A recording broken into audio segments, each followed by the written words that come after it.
German snipers walked into Normandy, believing they were among the finest marksmen in the world. And by almost every measure that mattered, they had good reason to. Their training was among the most demanding of the war. Their optics and equipment were widely regarded as some of the finest available.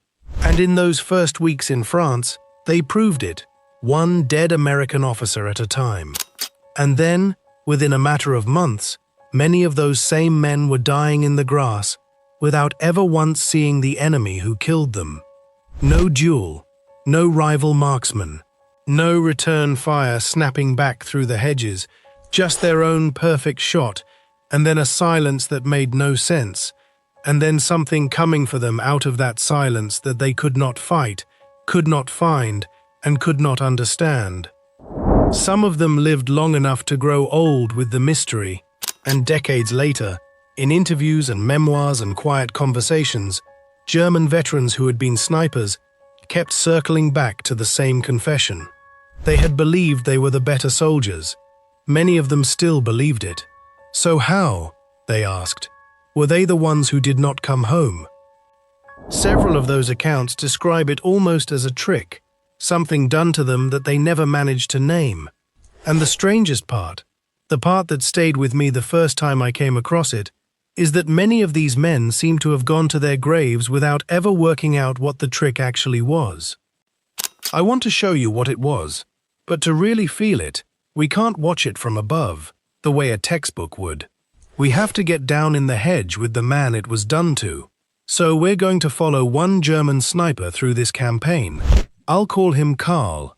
He isn't one specific documented soldier. He's a composite, built from wartime accounts, after-action reports, and the recollections of the men who actually did this. His thoughts are mine. Everything that happens to him is real, and happened again and again in the summer of 1944. Let's go find him. It's July, west of a shattered town called Saint-Lô, and Karl has been lying in the same spot since before the sun came up. He is very good at lying still. That, more than anything, is what makes him what he is. He learned it in the East, against the Russians, in a school that killed the men who learned slowly. By now, the stillness isn't something he does, it's something he is. A bird has landed a few feet from his boot and does not know he's there. That's the point. That has always been the point. In front of him, 100 yards of wet grass. Beyond it, a tree line. And somewhere behind that tree line, an American company that is about to make the same mistake every American company has made in this country for the last month. They come out of the trees, spread across the field. Karl doesn't move. He watches them through his glass, and he waits, because the first man out is never the man you want. He lets the point man walk. He's hunting the one who gestures, the one the others turn toward, the one carrying the weight of the unit on his shoulders, an officer, a sergeant, the radio man with the long antenna swaying over his head like a flag. There, one breath out, one squeeze. A flat crack rolls across the field and folds off the earthen banks, and out in the grass, a man drops and does not get up. And now Karl does the thing he was born to do. He waits for the second shot. Not his own, theirs.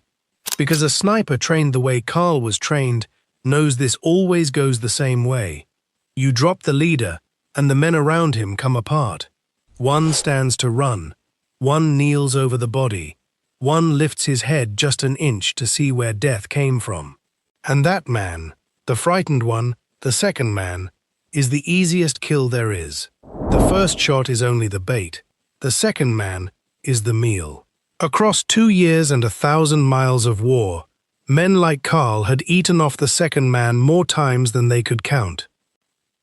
So he settles his cheek back onto the wood, and he waits for one of them to give him what they always give him. And nobody does. Nobody stands. Nobody runs. Nobody lifts his head. The field just goes flat and quiet, like the living men out there have all agreed, in the same instant, to become the dead. Karl waits. A minute, 2. His finger stays on the trigger, and for the first time in a long time, something cold turns over in his chest. A small, wrong feeling he can't quite name. Why won't they give me the second shot? He doesn't know it yet, but that question is going to follow him for the rest of his life. And he isn't the only one asking it. Across the German line that summer, the accounts suggest, the snipers were coming back with the same look on their faces and the same words in their mouths. The Americans don't break anymore. Something out there has changed. They were right. Something had. And to understand it, you first have to understand just how badly the Germans were winning before it did. Because the fall only lands if you see the height. Karl and men like him were not accidents. Germany, more than any other army at the start of the war, took snipers seriously. Where other nations handed a good shot a scope and wished him luck, the Germans built schools. And what those schools taught, again and again, was a thing it would cost their enemies dearly to learn. That the rifle is almost the least important part of a sniper. What matters is the patience, the discipline, the eye that reads a landscape the way a hunter reads a forest, catching the one detail that shouldn't be there. And the tools matched the mind. Karl's rifle carried a Zeiss telescopic sight made by an optical industry that led the world, glass good enough, by the records of the men who used it, to reach out and touch a man at 600 meters, and on a still day, farther. The Americans crawling toward him across that field were carrying, at best, a bolt-action Springfield with a small commercial hunting scope bolted on in a hurry, barely half the magnification of his own. In a straight contest of glass against glass, Karl could see them before they could ever see him. He believed it. And in those first weeks of the campaign, many American units learned just how dangerous that advantage could be. Above everything, Karl lived by one rule, the rule that runs through nearly every German sniper's account of how they fought. Fire once, maybe twice, never more than 3 times from one spot, then vanish, because the moment you shoot, the whole battlefield starts hunting you, and the only thing that keeps you alive is being gone before they find you. Shoot and disappear. The rifle was the tool. The vanishing was the trade. Now put a man like that into the right ground, and he becomes a nightmare, and the ground in Normandy could not have been more his. The soldiers called it the bocage, hedgerow country. To a farm boy from Kansas, it was like landing on another planet.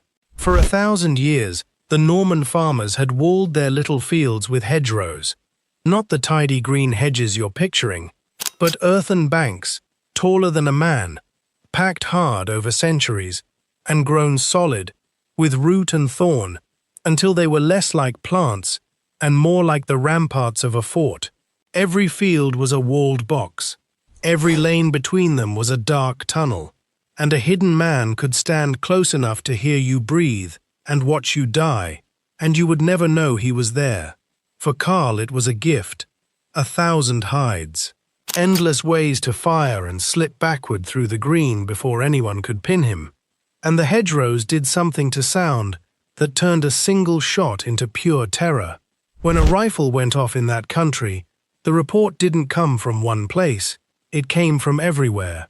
The hard banks bounced the crack around like the inside of a bell, so a man hit by Karl's bullet, and every man near him, would spin and search and have no idea which direction it had come from. Left, right, ahead, behind, the land itself lied about where death lived. And every second those Americans wasted staring at the wrong hedge was a second Karl spent lining up the next kill, or melting away. This was the war the German snipers were winning, and in those first weeks after the landings, the accounts of it are hard to read. American companies losing nearly every officer they had before they'd taken a single field. Men so afraid of the invisible marksmen that they wouldn't lift their heads, wouldn't advance, would freeze in the sunken lanes and simply refuse to go forward into the green. Here's how bad it got. There are photographs from that summer, real ones, of American soldiers deliberately walking out into the open, offering their own bodies as bait, trying to draw a sniper's shot so that someone, anyone, might spot where it came from. That was the plan. That was the best they had. Men volunteering to be shot at because they had no better way to find the men doing the shooting. If you'd stood in that country in June and told a soldier that within a few months it would be the German snipers dying confused in the grass, he'd have looked at you like you were mad. But that's what happened. And the reason it happened is the trick. Karl just didn't know it yet. And the strangest thing is, he'd helped build his own end without ever realizing he was doing it. So come back to Karl, a little later that summer, because the day the field first went silent on him, he told himself it was luck. A green unit, maybe, too scared even to move. It happens. He slipped out of his hide that evening and let it go. But then it happened again. And again. He'd take his shot, a clean kill, an officer, exactly the right man, and the field would just lie down. No panic, no second man, no wild return fire hosing the hedges, just that flat, patient silence, sitting where his reward was supposed to be. And a man whose whole life was patience was, somehow, being outweighted by the very men he was hunting. And then came the day the silence answered him. He took his shot. He waited, the way he always did, and this time, lying in his hide, wondering why the Americans were behaving like corpses, he heard something behind their lines. Not a rifle, something deeper, a soft, coughing thump, a pause, another. Karl had survived 2 years of war by knowing every sound a battlefield could make, and this one dropped his stomach through the floor. Mortars. The first round landed short of his hedgerow. He felt the ground jump under his belly. The second landed closer.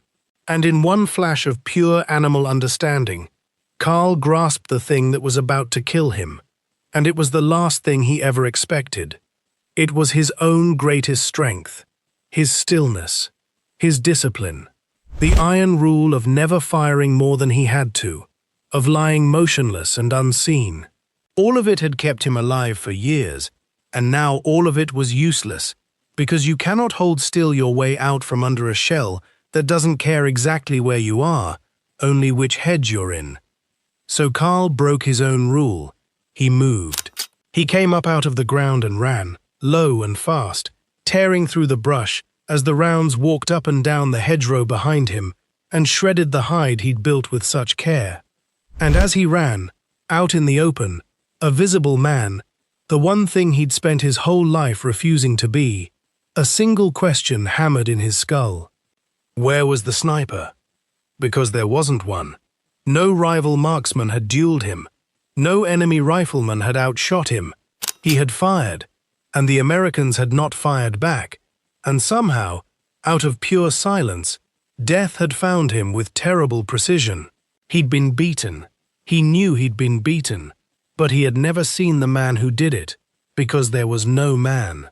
And that's the part Karl would spend the rest of his life failing to solve, because Karl kept looking for the sniper, and the answer wasn't where he was looking.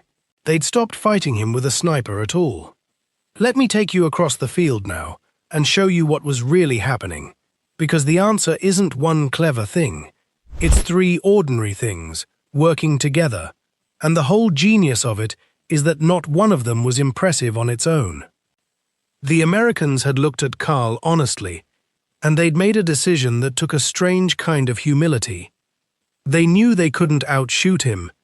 Their glass was worse, their sniper program was young and thin, and in a straight duel, patience against patience, hide against hide, the German would win most days. So instead of feeding good men into a duel they'd lose, they simply refused to have the duel. The first thing they changed was the one that cost the most and gets remembered the least. They killed the panic. Because the panic was the whole game. Karl's first shot was only ever bait, and bait needs someone to take it. So the Americans trained their men, at a brutal price in those early weeks, to do the hardest thing a soldier can do. When the shot comes, and the man beside you drops, you give the sniper nothing. You go flat, and you stay flat. You don't stand. You don't run.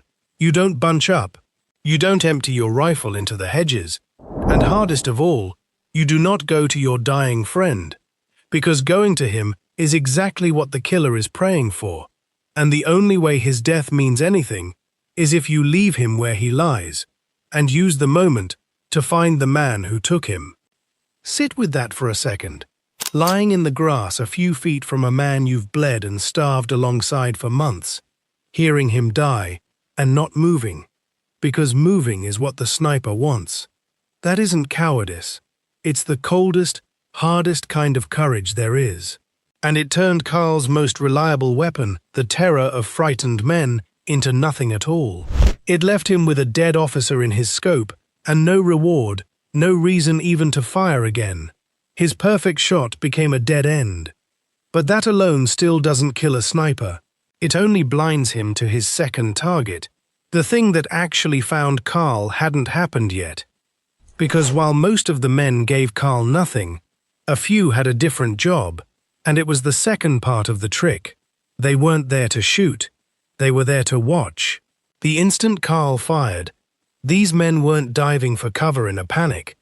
They were already staring at the hedgerows, calm, waiting for it. Because here's the thing about even the best hidden rifle. It can't fire clean. It leaves a trace for an eye that's ready for it. A thread of smoke, a puff of dust, a branch that shivers when nothing should move it. A panicking man sees none of it. But a calm man whose only job is to look, spread out with others looking from different angles. When three of them each catch a piece, the pieces point at one stretch of hedge, not the exact bush. They never needed the exact bush. Which brings the third part, and the reason Karl died confused. Once they'd fixed his hedge, a whisper went out over a radio, to men who had never seen Karl and never would. Mortar crews, artillery a mile back, drinking cold coffee. And they didn't need to find one man in 100 yards of hedge. Nobody can do that with a rifle. So they didn't try. They dropped a curtain of steel across the whole 100 yards and let physics do the aiming. And there is no camouflage, no patience, no discipline on earth that saves the man inside that box. Now line it up and look at it through Karl's glass. He fires. He kills his man. He waits for the reward. And it never comes, because they've killed the panic. So he lies there, wondering, while eyes he can't see pick out his hedge, and a whisper crosses a radio, and a mile away men he'll never meet start dropping steel onto a box with his name on it. He waited for a duel that never came. He waited for a second man who never stood. He waited for the blind return fire that never sprayed the wrong hedges, and every second of that waiting, all that beautiful, professional patience that had kept him alive for years, was the exact time the trick needed to find him. His greatest strength was his patience, and they turned it into the rope they hanged him with. And here's the thing, it wasn't just Normandy. The bocage finally broke open, the front rolled east toward Germany, and the trick went with it. If a sniper like Karl had prayed for a change of scenery, he was about to get it. And it wouldn't save him either. At Aachen, the first German city the Americans reached, the war turned to rubble and streets, and this should have been paradise for a man like Karl. Cities are a sniper's dream. Every window a hide, every ruin a maze. And at first, the accounts say, the German marksmen owned those streets. But the Americans brought the same cold logic they'd learned in the hedges, and they added something Karl had no answer for at all. A shot from a window no longer sent a man hunting up the stairs room by room. It brought up a tank, and the tank put a high-explosive shell straight through that window, and through the floor above it, and the one above that. The whole face of the building would come down into the street. The trick had just changed scale. In the hedgerow, it was a mortar on a stretch of green. In the city, it was a gun on a stretch of wall. Either way, the hide had stopped being a shelter and become a marked grave. Then came the Hürtgen Forest, and here, surely, the sniper would be king again. Miles of dark, dripping evergreens so thick the daylight barely reached the floor. Ground where tanks and planes counted for almost nothing, and a hidden man was nearly invisible. The Hürtgen was one of the worst places the American army ever fought, a frozen, muddy horror, and by every account, German snipers took a fearful toll in it. But even in that green dark, the pattern held. The Americans bled, and learned, and refused the duel where they could, and called their steel down onto the tree lines. And the forest that hid the sniper turned on him, because a shell that bursts in the treetops rains splinters down on everything beneath it, and a man crouched at the base of a tree has no roof over his head. The trees that hid Karl became the ceiling that killed him. Everywhere, in every kind of country, the German marksman kept meeting the same impossible truth. His skill still worked, his first shot still killed, and it just didn't matter enough to save him anymore. By the time the fighting crossed into Germany itself, you can trace the confusion in the Germans' own words, and what comes through, across many of those accounts, is a very particular kind of bewilderment. These were men who believed they were good, who believed, and often with reason, that shot for shot they were better than the Americans they faced. And yet they were losing, and dying, and falling back, and they could not point to the enemy doing it. There was no rival ace whose name they could learn. No brilliant American sniper who'd bested them. There was only the silence after their shot, and then the steel, and then the long retreat. And now you can finally understand why they never solved it. They were looking for a sniper. Their whole world was built on the duel, on the deep, almost beautiful belief that a great marksman is only ever beaten by a greater one. So when they lost, many seem to have assumed there had to be a better man out there somewhere, and they spent the rest of the war, and some of them the rest of their lives, wondering who he was. And the answer they couldn't accept was that he never existed. They hadn't been beaten by a superior sniper. They'd been beaten by a 19-year-old with a radio, a few calm men who'd taught themselves to watch instead of panic, and a mortar crew a mile away who never even saw them. Few American snipers of 1944 were likely to match the training Karl represents in a traditional sniper duel. Not one of them could have won the duel. But they never fought the duel. They quietly changed the game into something Karl's gifts couldn't touch. And then they won that new game over and over, in field and city and forest, until there were almost none of the old masters left. That's the whole thing. It was never about being better. It was about refusing to fight on the enemy's terms, and being disciplined enough, and coordinated enough, and cold enough to make his greatest strengths mean nothing. If this is the kind of history you find yourself leaning into, the real machinery under the myths, do me a favor and subscribe, because a channel like this only survives on it, and we're not done with this story yet, because now I want to show you what the trick did to the men on both sides. That's where it stops being tactics and becomes something you won't forget. For the Americans, it gave them back their nerve. In those first weeks, the German snipers had been hollowing them out, freezing whole companies, turning confident young men into soldiers who wouldn't raise their heads. But a thing you understand is a thing you can face. Once the men knew the answer wasn't to be a hero, but to work like a machine, go flat, watch, whisper, and bring down the steel, the fear started to drain away. The sniper stopped being a ghost and became a problem, and a problem can be solved. Officers stripped the rank off their collars, stopped pointing with an open hand, stopped bunching in the open, and slowly, hedge by hedge, street by street, tree by tree, the hunted became the hunters. For the Germans, the account suggests it cut deeper. What the trick seems to have taken from these snipers was something a soldier may need even more than his life. The belief that his skills still meant something. A man can face death. What's far harder, judging by the memoirs, is the sense that everything you trained for, everything that made you good, has quietly stopped mattering. Karl's whole identity, like the men he's built from, rested on one idea: the best marksman wins.